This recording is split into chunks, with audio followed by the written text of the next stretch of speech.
आदरणीय सर्व व्यासपीठावरील मान्यवर आणि समोर बसलेले माझे बंधू भगिनी आणि एक जगातला महान राजा छत्रपती शिवाजी महाराज त्यांना वंदन करतो आणि मी माझे मनोगत व्यक्त करतो. मला पुरस्कार मिळाला त्याचा आनंद तर आहेच आहे, पण आता सगळ्यांच्या वतीनं बोलतोय म्हणा. सगळ्यात महत्वाचा आनंद, आम्ही ज्या मार्गाने चाललोय तो योग्य आहे हे कळालं. कारण जेव्हापासून खेळायला सुरुवात केली तेव्हापासून आम्हाला नावं ठेवण्याशिवाय कोणी काही दुसरं केलं नाही. कुठं चाललं तालमीत, कुठून आला तालमीतून, कुठं चालला मैदानाला चालला. आता सुद्धा पहाटच चाललो आम्ही कुठेतरी फक्के घेऊन जाताना दोरी देऊन घेताना दिसतो. सुट्टी नाही, सण नाही म्हणून तोच आमचा सण. कोळी सर असो, बिपिन जाधव सर असो. जाधव सर तुम्हाला दिवाळी खायला मिळते काय? गाडवे सर मिळते काय दिवाळी खायला तुम्हाला? आमची दिवाळी तीच खेळाडू. पण लोक म्हणजे जर काय नोकरी आहे पण दुसरं काय सोर्स बघ की पोटा पाण्याचा.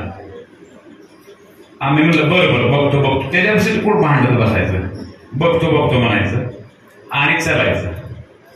परंतु ह्या खेळातनं एवढा आनंद मिळतो की खरं तुम्ही आमची निवड केली ती आमच्या मार्गावरनं थोडं आम्ही निष्ठायला लागलो होतो. आज 50 वर्ष झालं तर लोक म्हणतात अरे दुसरं काही बघ की नुसतं कुठून आलं, तालमीतून आलं काय?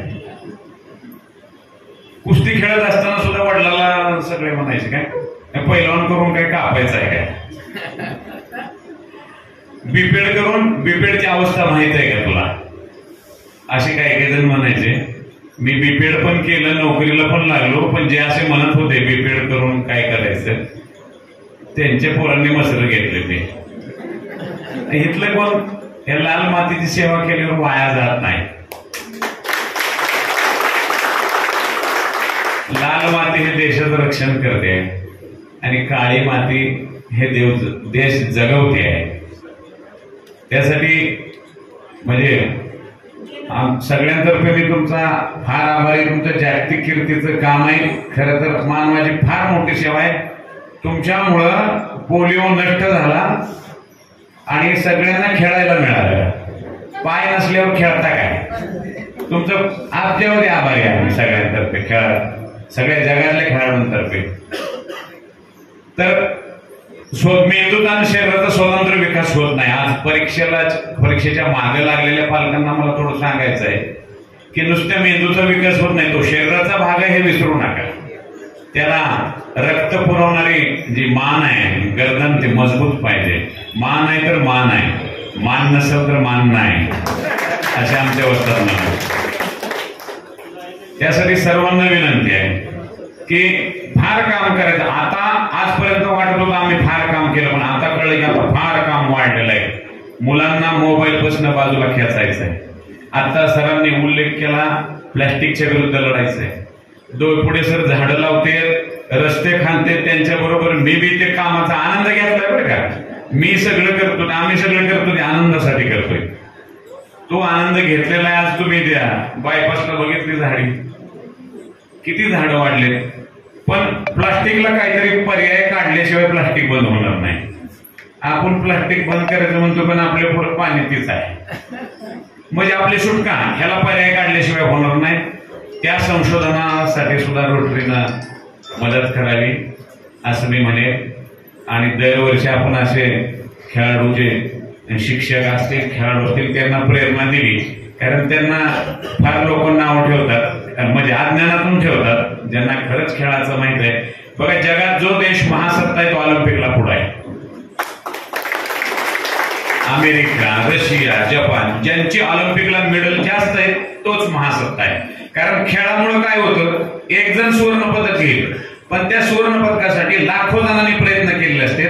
तुम्हाला फिट ड्रायव्हर मिळेल, फिट डॉक्टर मिळेल, फिट इंजिनियर, फिट प्राध्यापक, सगळे माणसं जर फिट मिळाली तर तो देश पुढे गेल्याशिवाय राहणारच नाही. म्हणून ते एवढा खर्च करायचे. आपण इकडे चहा पाव खाऊन जर खेळायच्या गप्पा आणल्या काय उपयोग आहे सांगा. ती पोरग चहा पाव बुडवलं कसा लुळा पडतो तशी पोरं लुळी पांगडी झाल्यावर लुळ्या पांगड्या महासत्याचं करायचं काय? असाही प्रश्न पडतो. तर खेळाच्या माध्यमातून कशाने ताकद येईल म्हणून तो आहाराचा शोध घेतो. मग त्याला सापडतात मार्ग सगळे, त्यात गुरु भेटतात, शोधायला गेल्यावर सगळे गुरु भेटतात आणि तो एक फिट हॅपी अँड हेल्दी भारताचा नागरिक तयार होईल. तर मी जाता जाता मी एक लिहिलेली 4 ओळी म्हणून दाखवतो आणि थांबतो.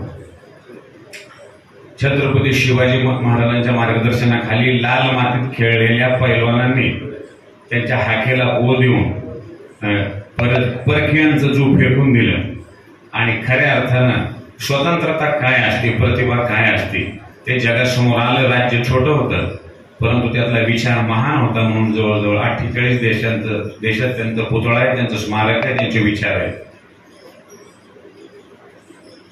सीमा केली सीलबंद ही खेळाडूंची कामगिरी. सीमा केली सीलबंद ही खेळाडूंची कामगिरी. कोणी झुंजले निशस्त्र रणी, कोणी करी तलवार धरी. खेळ खेळून खेळाडूंनी समानतेचा दिला धडा. बळबुद्धीच्या जोरावरती विश्वात तिरंगा उंच खडा. विश्वात तिरंगा उंच खडा. जय हिंद, जय महाराष्ट्र.